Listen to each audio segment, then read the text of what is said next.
आइए जानते हैं सबसे घातक हथियारों के बारे में। ये हथियार इतने खतरनाक हैं कि युद्ध में इनके इस्तेमाल पर बैन लगा है। Expansion bullet. इनके अगले हिस्से को इस तरह डिजाइन किया जाता है कि जैसे ही यह गोली शरीर में प्रवेश करे उसका सिरा खुलने या फैलने लगे। यही फैलाव गोली को अंदर जाकर और ज्यादा नुकसान पहुंचाने वाला बना देता है। अंधा करने वाले लेजर। लेजर हथियार से निकलने वाली तेज किरणों अगर किसी सैनिक की आंखों पर पड़ती है तो उसकी रेटिना को गंभीर नुकसान पहुंच सकता है। कई मामलों में यह नुकसान स्थायी अंधेपन में बदल सकता है। अब हम बात करते हैं वैक्यूम बम के बारे में। वैक्यूम बम पहले चरण में बम हवा में एक ज्वालनशील ईंधन का बादल फैला देता है। यह बादल हवा में तेजी से फैल जाता है।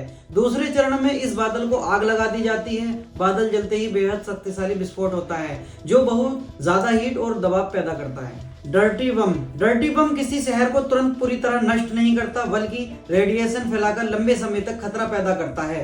रेडिएशन के संपर्क में आने से कैंसर, त्वचा की गंभीर बीमारियां होती हैं।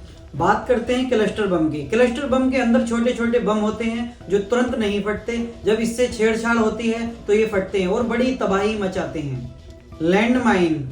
इन्हें साइलेंट किलर भी कहा जाता है क्योंकि ये बिना किसी चेतावनी के अचानक फटते हैं। किसी का पैर पड़ने पर या गाड़ी गुजरते ही इसमें विस्फोट हो जाता है। रासायनिक हथियार। इसके जरिए जहरीली गैसों को हथियार के रूप में इस्तेमाल किया जाता है। सांस लेने से नहीं, इसके स्किन पर लगने से भी आग जलना, फफोले पड़ना, फेफड़ों तक पहुंचकर जला देना, दम घुटना जैसी दिक्कतें आती हैं।